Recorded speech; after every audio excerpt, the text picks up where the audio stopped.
அதுக்கப்புறம் அந்த தாலியை அவ கழுத்துல இருந்து அவ்வளவு சாதாரணமாலாம் இறக்கிட முடியாது. அதுக்கு இந்த ஊரும் சமூகமும் ஒத்துக்காது. இந்த ஊருக்காகவும் சடங்கு சம்பிரதாயத்துக்காகவும் ஒரு பொண்ணோட வாழ்க்கையை அழிச்சா அது நியாயமா? வாழ போறது காயத்ரி. அவளுக்கு யாரோட வாழ விருப்பமோ அவங்களோட சேர்த்து வச்சாதானே அவ சந்தோஷமா வாழ முடியும். இந்த ஊருக்காக விருப்பமே இல்லாத ஒருத்தன் கூட காலத்துக்கும் எப்படி அவளால சந்தோஷமா வாழ முடியும்? நாமளே அவளை பிடிச்ச பெரிய நரகத்துல தள்ளிட்டோம்.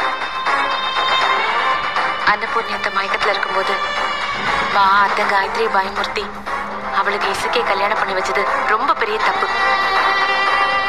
ஒருத்தவங்க மயக்கத்துல இருக்கும்போது அவங்க இறந்து போயிடுவாங்கன்னு பயமுறுத்தி விருப்பம் இல்லாதவனுக்கு கல்யாணம் பண்ணி வச்சது எவ்வளவு பெரிய அஃபென்ஸ் தெரியுமா? அட்லீஸ்ட் அன்னபூர்ணியத்தை கண்ணு முடிக்கிற வரைக்கும் பொறுத்திருந்தா கூட எனக்கு இவ்வளவு பெரிய குழப்பம் வந்திருக்காது.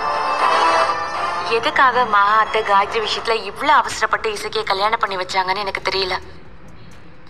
அங்கதான் அவங்க மேல எனக்கு கொஞ்சம் சந்தேகம் வருது.